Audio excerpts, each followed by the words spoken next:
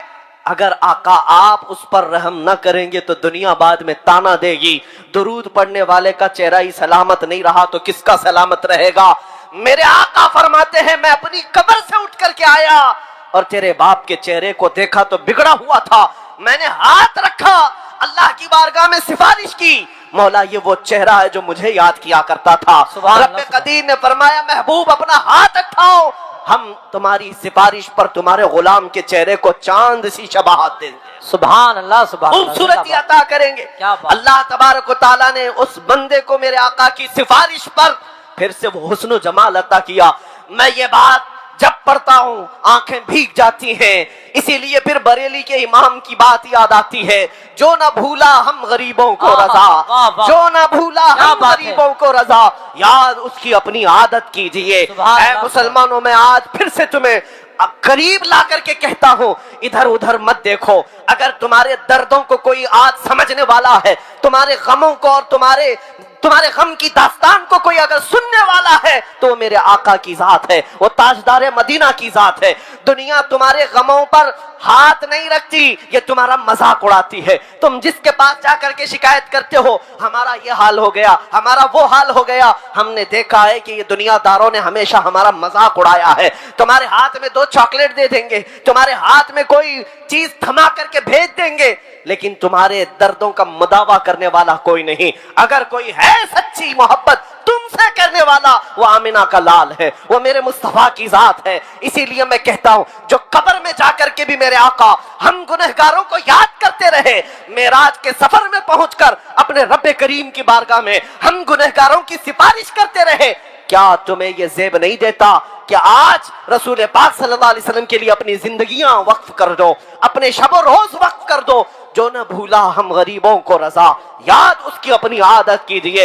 اب میں اپنی گفتگو کو سمیٹتے ہوئے ایک بات ضرور کہوں گا، میں تمہارے جذبات کو بیدار کرنے کے لیے آیا ہوں۔ اگر کسی کے اندر بزدلی ہے، خوف ہے تو نکالو۔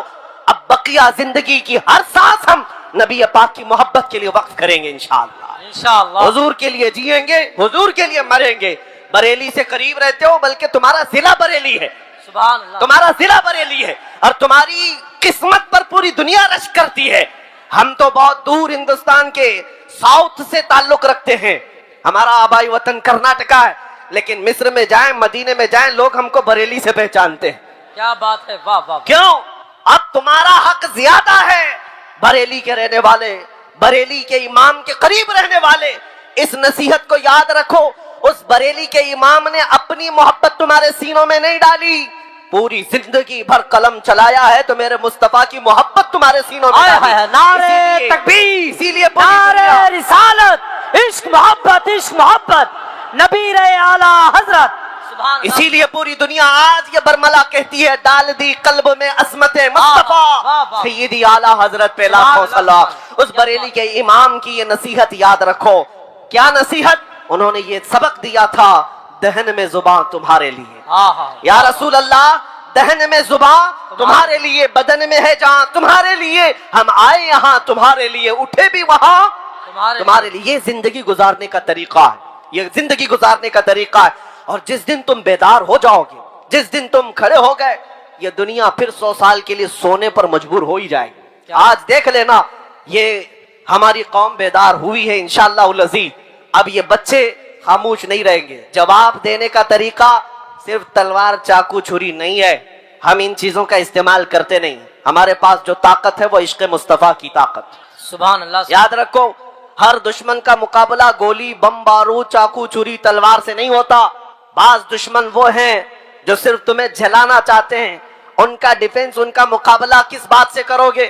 ایک بار اگر کوئی توہین کرتا ہے حضور پاک صلی اللہ علیہ وسلم کی ذات پر، انگلی اٹھاتا ہے تو اس کا جواب تو ہم دیں گے ہی دیں گے، لیکن یہ قسم کھا کر کے جائیں گے کہ اب ہر بچے کو عاشق رسول بنا کر رہے ہیں۔ سبحان اللہ، سبحان اللہ۔ کیا اور اپنوں میں تو اپنوں میں، تمہارے خیموں میں بھی آ کر کے ہم مصطفیٰ کے نعرے لگا کر جائیں۔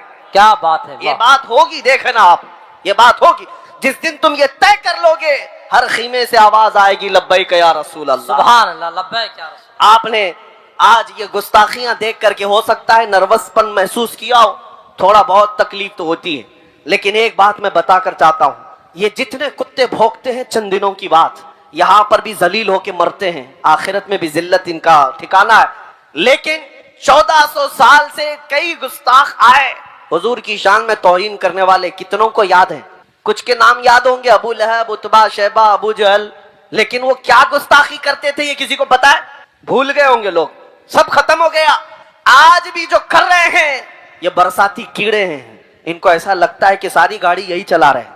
ہمارے ہاں ایک مثل بولی جاتی ہے, بیل گاڑی کے نیچے ایک کتا چلتا ہے اور وہ کتا یہ سمجھتا ہے پوری گاڑی میں چلا رہا ہوں, اور بیل گاڑی جب آگے چلی جاتی ہے تو اسے پتا چلتا ہے کہ اس کو تو کوئی اور بیل چلا رہے تھے. ان کتوں کو ابھی تھوڑے دنوں کے بعد پتا چلے گا گاڑی کوئی اور چلا رہا تھا. ایک بات آپ کو میں بتا دوں, ان کا بھونکنا بند ہو جائے گا, ختم ہوگا, لیکن اگر کوئی چیز ہمیشہ باقی رہے گی تو کیا ہے؟ رہے گا یوں ہی ان کا چرچا رہے گا. سبحان اللہ. رہے گا یوں ہی ان کا چرچا رہے گا. پڑے خاک ہو جائیں جل جانے والے, تو گھٹائے سے کسی کے نہ گھٹا ہے نہ گھٹے گا, جب بڑھائے تجھے اللہ تعالیٰ تیرا. مٹ گئے مٹتے ہیں مٹ جائیں گے آدھا تیرے, نہ مٹا ہے نہ مٹے گا کبھی چرچا تیرا. اے میرے عزیز بچوں, نوجوانوں, بزرگوں, ان کی گستاخیوں کے جواب میں یہ عرض ضرور کروں گا, تمہاری گنتیاں انگلیوں پر بھی نہیں ہو پائے گی, لیکن میرے آقا کی مدح سرائی کرنے والے آسمان کے تاروں سے بھی زیادہ ہیں. حضور کی جنہوں نے سچی مدح کی ہے, تعریف کی ہے, ان کو دنیا آج بھی یاد رکھتی ہے. ابو جہل کے کلمے تو یاد نہیں, لیکن حسان بن ثابت کے جملے سب کو یاد ہیں. وَأَحْسَنُ مِنْكَ لَمْ تَرَ قَطُّ عَيْنِي وَأَجْمَلُ مِنْكَ لَمْ تَلِدِ النِّسَاءُ خُلِقْتَ مُبَرَّأً مِنْ كُلِّ عَيْبٍ كَأَنَّكَ قَدْ خُلِقْتَ كَمَا تَشَاءُ. رسول پاک کا ایک شیدائی صحابی یوں کہتا ہے, یا رسول اللہ, آپ سے زیادہ حسین میری آنکھوں نے دیکھا ہی نہیں, آپ سے زیادہ خوبصورت کسی ماں نے جنا ہی نہیں. اللہ نے ہر عیب سے آپ کو پاک پیدا کیا ہے. 1400 سال پہلے عاشق رسول نے میرے آقا کی شان بیان کی تھی, مولا نے اس کا نام بھی باقی رکھا, کلام بھی باقی رکھا. اتنا ہی نہیں, اسکندریہ کی سرزمین سے پکارنے والا ایک عاشق رسول شرف الدین بوسیری جب یہ کہتا ہے, محمد سید الکونین والثقلین والفریقین من عرب ومن عجم, هو الحبیب الذی ترجى شفاعته لكل هول من الاهوال مقتحم, یا اکرم الخلق ما لي من الوذ به سواك عند حلول الحادث العمم, ولن يضيق رسول الله جاهك بي اذا الكريم تجلى باسم منتقم, فان من جودك الدنيا وضرتها ومن علومك علم اللوح والقلم, يا نفس لا تقنطي من زلة عظمت ان الكبائر في الغفران كاللمم, لعل رحمة ربي حين يقسمها تأتي على حسب العصيان في القسم, يا ربي واجعل رجائي غير منعكس لديك واجعل حسابي غير منخرم, والطف بعبدك في الدارين إن له صبرا متى تدعه الأهوال ينهزم, وأذن لصحب صلاة منك دائمة على النبي بمنهل ومنسجم, ثم الرضا عن أبي بكر وعن عمر وعن علي وعن عثمان ذي الكرم,